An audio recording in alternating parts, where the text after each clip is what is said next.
When you have to make a decision about where you're going to place your resources, how are you going to treat customers fairly but not equal? It just comes down to the data. At the end of the day, you're going to have data in front of you that tells you exactly where you're making money and, more importantly, where you're not making money.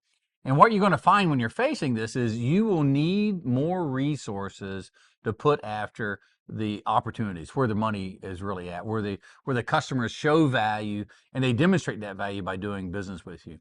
No matter how large you are, no matter how small you are, no matter where you are in between, we all suffer from limited resources. The only way that you can take and get more is you have to stop doing something. You have to make a decision. I'm no longer doing that. That frees up your resources. And when we look at them and we segment the business, if you remember why we talked about it earlier, they go into 4 quadrants, right? In those 4 quadrants, in each one, about 25% of your resources are going. It's what's taking it, supporting it. When you're only getting 4 or 5% revenue out of your quad 4, but you're spending 25%, it's a natural place to go and get the resources. So you've identified where they're available. Now you have to be able to deal with, or you have to be able to make that decision to take them out of quad 4 and make them available for quad 1. You may or may not need all those resources. But as you make that decision, you're going to find within your organization, people are going to push back on you, right? Because they're going to sense that as a loss. They don't see the opportunity. Maybe they only work on quad 4 customers. Maybe they're only working on some of those projects, and they'll take and candidly, they'll fight you for it, right? They'll come out and it'll come out in different ways. You'll have it in meetings where people start feeling left behind. You'll have people leave the company. All these things happen. What I found by going through that as a leader, you have just really a couple of things you have to do. First is you got to be honest about it. You got to be candid about it.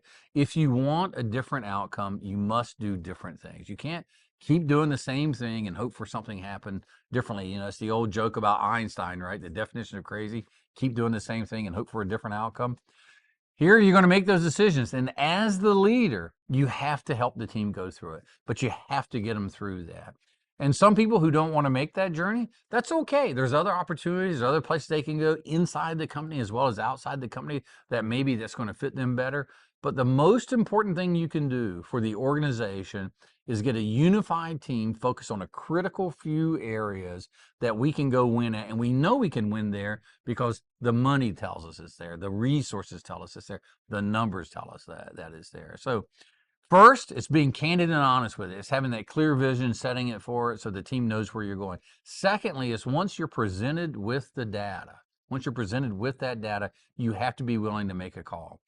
Is it going to always be perfect? Absolutely not. It doesn't have to be perfect. All the thing I'll promise you is wherever you start is not where you're going to finish, right? But you're going to take that journey, you're going to take it together. And since the team owns the strategy of how to get there, they're the ones that's going to be dealing with it on the front line. They're the ones going to see what's happening, and they're going to make those choices each and every day. Many of them are micro choices. They don't even realize the actual what's happening is going on, but they're going to decide, what am I charging for that product? Do I add freight to it or not? Do I develop the next generation with it, right? So in order to win, the first thing you realize, you can't satisfy everyone. You need to recognize that there's going to be a few customers that are going to make a huge difference for you. And by organizing your company around it, by putting your resources there, you're going to give your company the best chance to do it. Your best customers love it because all of a sudden they're starting to feel it's different. They're starting to see a higher level of customer service, to see the on-time delivery. They're starting to see the products developed for them. But the interesting thing, where you can run into trouble with, is when some people maybe leave your company, maybe you have competitors out there, they will use the knowledge that you're making changes, and they will actually go to the customers and say, you're going to get left behind. They no longer do these types of things, right? So they'll have input coming from third parties that will tell them things that candidly may not be true or may not be exactly true. So let's assume that there's all good intent on it. What you have to do absolutely right out of the gate is you got to get in front of your customers. You got to tell them what you're going to go do, and you got to tell them why. They're going to support it, right? Because you're not actually going to spend time going out and telling customers they're going to go into the B category, but you for sure got to go out and see your best customers. You got to tell them what's going on. The second place that you're going to get a lot of pushback, it's almost surprising, is your suppliers. Your suppliers, they think every order is a good order, right? Think about it. They're dealing with you. They want to sell more product. If you're not selling that product, all they hear is you're going to buy less from them. So they're going to come in, and if you're a distribution, your contracts can actually say you have to take care of certain customers that maybe you don't want to take care of, right? Well, if we were dealing from a clean sheet of paper, maybe we could take and make it up to where it would work in that situation. But the reality is we are where we are, and our contracts are what our contracts is. We have to navigate our way through that. Let me give you an example for it. So in one line that we have a line of compressors. We have absolutely fantastic partners in these products. In the big compressors, we make a lot of money, we offer a lot of value, and our customers love buying from us off of it, right? We know how to service them, we know how to take care of the customer with it. It's just really a wonderful symbiotic relationship all the way from the customer to us to the manufacturer of the compressor.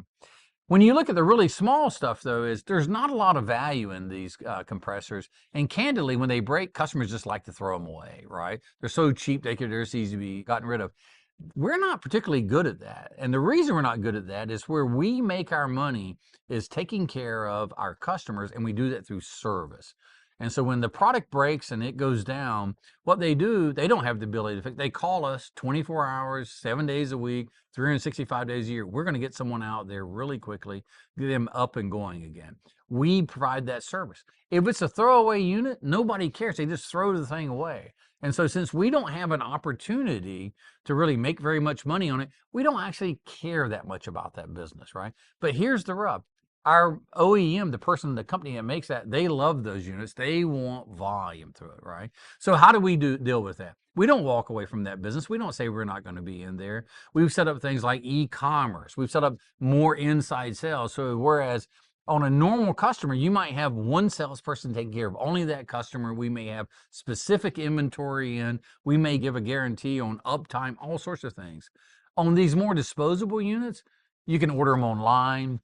We'll ship it to you. It comes in a box. They can take it out, take and change it themselves, and things like that with it, right? So what it is, we call that fair but not equal, right? So both sides are important to us. Both sides are important to our customers, are important to our suppliers, but we have to treat those differently, because if we put the same level of resources on those disposable compressors, we'd go out of business. You could not support that network. But by giving an appropriate level that both the customer is happy with, they get what they need, our suppliers are happy because we're still selling it, and we have an opportunity to make money off of that, it works for everyone. So it's important to have a process that does not treat them all equal. They don't want all the same things. They do want to be taken care of. They do want to be taken care of in a very efficient and timely manner, but it should be appropriate for the situation. It's one of the hardest things we deal with, is teaching our employees to treat each one of those differently. What's appropriate for them for one is not necessarily appropriate for the next.